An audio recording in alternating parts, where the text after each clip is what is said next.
चुटकी सिंदूरवा डार के गइल बारे दूल्हा सपनवा कइलना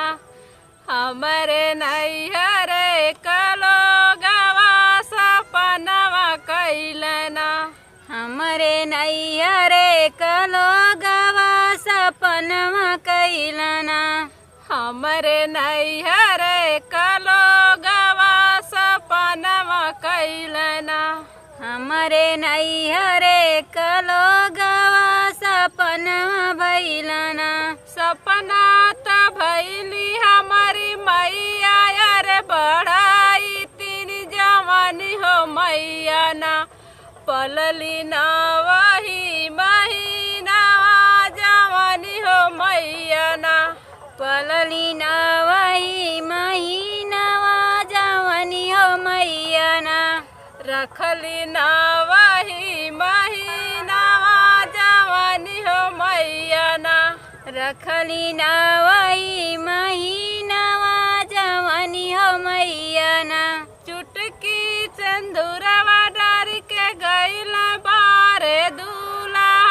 सपनवा भइलना हमरे नैहर कलोगवा सपनवा भइलना हमरे नैहर कलोगवा सपनवा भइलना सपना त भइली हमारी चाची अरे बढ़ाई तीन जवानी हो चाची ना हमरा कैली करना दानवा जवानी हो चाची ना हमरा कैली कन्या दानवा जवानी हो चाची ना हमरा कैली कन्या दानवा जवानी हो चाची ना हमरा कैली कन्या दानवा जवानी हो चाची ना चुटकी सिंदूरवा डार के गइल बारे दूल्हा सपनवा कइलना हमरे नैहर कलोगवा सपनवा कइलना हमरे नैहर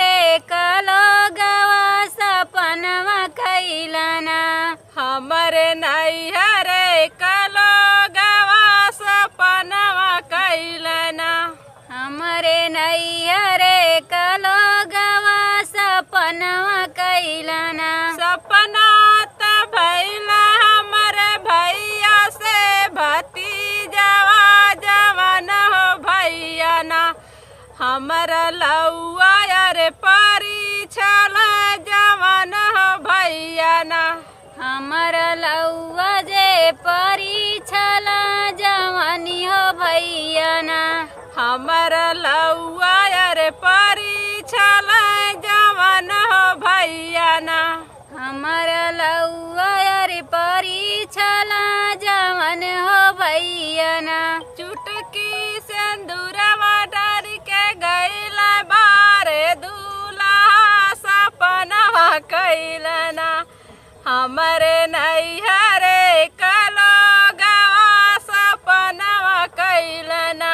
हमरे नैहर कलोगवा सपनवा कइलना।